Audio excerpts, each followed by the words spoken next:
Hi, Jeremy Chambers again. Now we're on to a different subject. This is icebreakers. Icebreakers, basically how you're going to get in the front door to talk to people about your business. Well, you need to figure out what type of business you're going to go into. You might, if you haven't figured that out yet, don't worry about it. It's not that big of a deal.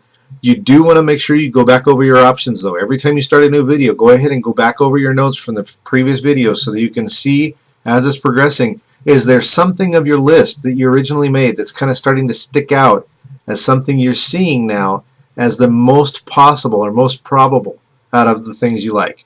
Now, if you don't see that, don't worry about that either. There are a couple more videos left, and that is really going to be where you're going to see this launch into definitive, this is my area, this is my niche.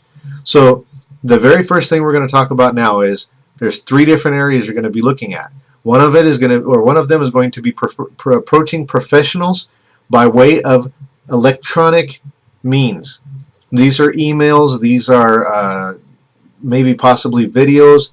This is the way you're going to reach professionals on a level that maybe this has something to do with maybe some backing you need, or maybe this is a project you're going to be working on with other people. Talk to your mentor about this if you pick a mentor.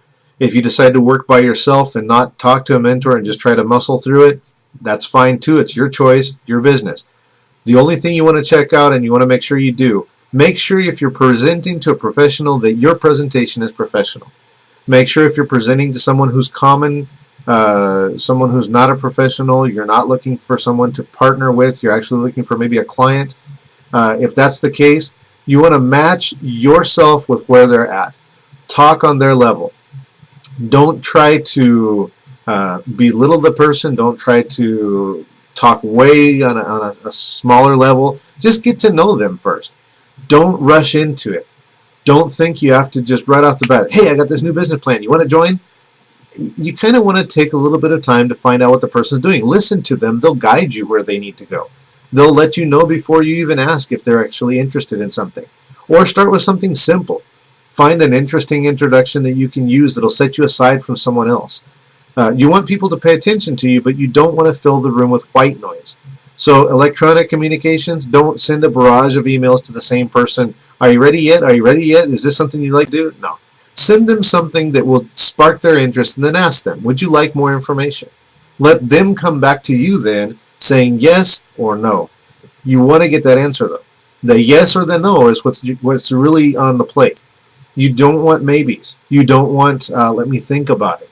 If you say let me think about it, you want to put some type of an appointment out there so that way you have someone to talk to that you're not bothering. You've actually set something up. They're expecting your contact.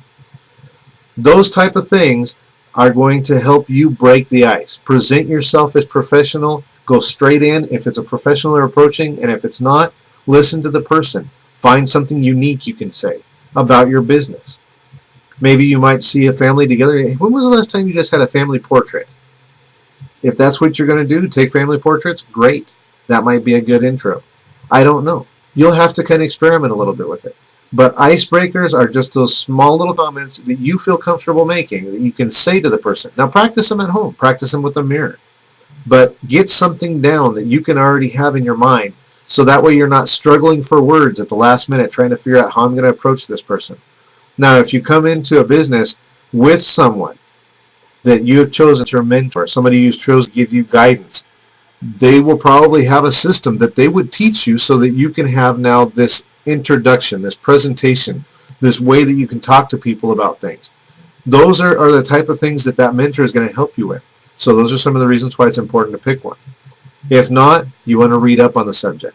How do I break the ice? How do I come in and not overbear, but at the same time show my passion? So that's where you're going to find the balance. We'll see you in the next video.